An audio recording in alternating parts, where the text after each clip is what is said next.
Thank you. African Action Congress presidential candidate. Thank you. I will address quickly the issue of minimum wage. We are proposing to pay 100,000 naira average to a Nigerian worker. There's no reason why a Nigerian worker would have to work for 38 years before they can earn the monthly salary of a senator in Nigeria, which is 14 million naira. It's unconscionable. So you must get your due so that you don't start thinking about stealing from the day you are hired. But that we are paying a minimum wage of 100,000 don't mean that people won't steal. What we have seen in Nigeria is that people who steal the most are people who are earning the most amount of money and allowances from the country. So it's a social disease. It's called kleptomania. You know, when people have so much and they still steal a lot. And we have to cure it again by consequences. As for the children, it is a crime that a country like Nigeria, making so much money, has become the capital of where a child is likely to die before the age of 5. It is not only bad, but our leaders who are supervising the death of these 5-year-olds ought to be tried for a crime against humanity. That is why Nigeria will become a signatory as soon as I become president. And my swearing in will be June 12th, not May 29, because that's the day that we are proposing. Yes? And as soon as that is done, we will be a signatory to, or any process in an international criminal court, to make corruption a crime against humanity. I'm going to support that, so that so many of these leaders who have carried out this crime can face the consequences of their actions and inactions.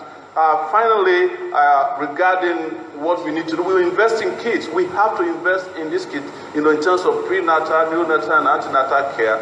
We also have to take over 13 million kids who are not in school back into school by investing at least 1.3 trillion naira in their education. Take them out of the street, so that it will be a crime in this country not to send your child to school the way it is done elsewhere.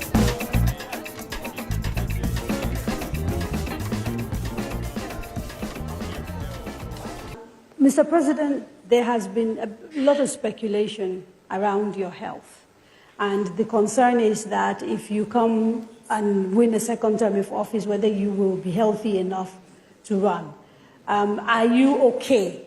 Will you be able to contest and run for office? That's number one. And the final question, and it's to the both of you, if you lose elections, will you accept and go back? If what? If you lose elections, will you accept the results?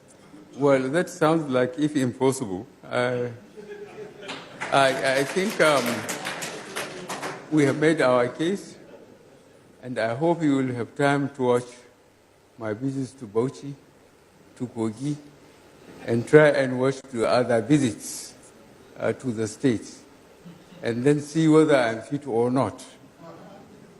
The way I go around the stadium and respond to the cheers of voters and explain our position and explain to them where we found the country when we came 2015, where we are now, what we were able to do in between with the resources available to us. And I'm very, very satisfied with the reaction from the real voters.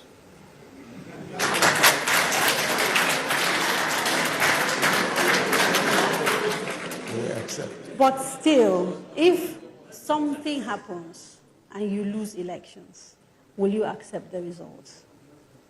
That wouldn't be the first time I lose the election. Don't forget. Don't forget. I tried 2003, and I was in court for 30 months. 2007, I was in court for 18 months. 2011, I was in court for 8 months. And I went up to Supreme Court. The third time, I say, God day. And the fourth time, God and technology came in. The PVC and card readers, the opposition took it for granted. Before, what they used to do, sit down, look at constituencies or states, allot marks or allot seats in constituencies, and they say anybody who disagrees should go to court. Now, most of my voters are looking for the next meal. Where do they get money to go to court? So they say God day, and eventually God day. Thank you.